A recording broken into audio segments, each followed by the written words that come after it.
Welcome everyone to another tutorial of Monte Carlo DEX. Today I'm going to show you how to connect your MetaMask wallet to our platform. So the first thing to do is to go to connect wallet right here, and one comment that you need to take into consideration: this only works with the Chrome browser. This doesn't work either with Safari or Firefox or any other browser. These only will work on Chrome browser. Again, go to connect wallet and click on MetaMask.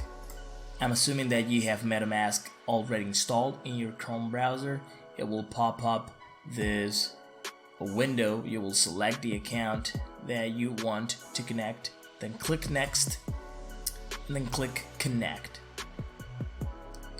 It will take some time, and then it will ask you to get a signature. You will sign in, it will authenticate, and that's it. As you can see, you have your MetaMask already connected.